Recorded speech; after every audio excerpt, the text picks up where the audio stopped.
കിഴക്ക് ദിക്കിലെ ചെന്തെങ്ങിൽ കരിക്കു പൊന്തിയ നേരത്തെ വിളിക്കുന്നേ നിന്നോട് ചൊട്ടിൽ മുറുക്കി കുത്തിയ താരാൾ. വിവാഹ വാഗ്ദാനം നൽകി 15-കാരിയെ പീഡിപ്പിച്ച കേസിൽ യൂട്യൂബർ മുഹമ്മദ് സാലി അറസ്റ്റിൽ. Shalu king media, Shalu king vlogs, Shalu king family. ശരി, അപ്പൊ അങ്ങനെയാണ് സംഗതികളുടെ കിടപ്പ്. യൂട്യൂബിലും ഇൻസ്റ്റഗ്രാമിലും 7 വർഷം കൊണ്ട് മുഹമ്മദ് സാലി സ്വന്തമാക്കിയത് ലക്ഷക്കണക്കിന് ഫോളോവേഴ്സിനെ. ഇൻസ്റ്റഗ്രാമിലൂടെയും സ്നാപ്ചാറ്റിലൂടെയും കുട്ടിയുമായി പ്രണയബന്ധം സ്ഥാപിച്ച ഇയാൾ വിവാഹം കഴിക്കാമെന്ന് വാഗ്ദാനം നൽകി പീഡിപ്പിക്കുകയായിരുന്നു. ഞാൻ എന്താണോ ഇങ്ങനെ ആയിപ്പോയത്, താൻ ചിന്തിച്ചിട്ടുണ്ടോ? പെൺകുട്ടിയുടെ പരാതിയിൽ കൊയിലാണ്ടി പോലീസ് കേസെടുത്തതിന് പിന്നാലെ പ്രതി വിദേശത്തേക്ക് കടന്നു.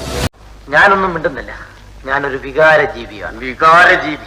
പ്രതിയെ നാട്ടിലെത്തിച്ച് വൈദ്യപരിശോധനയ്ക്ക് ശേഷം കോടതിയിൽ ഹാജരാക്കി. ഡ്രൈവറെ തഹസിൽദാരെ വീഡിയോ ചോദിക്കണോ? നമുക്ക് ചോദിച്ചു പോവാം. But why? The coefficient of linear expansion is the position of the hemoglobin in the atmosphere. But why?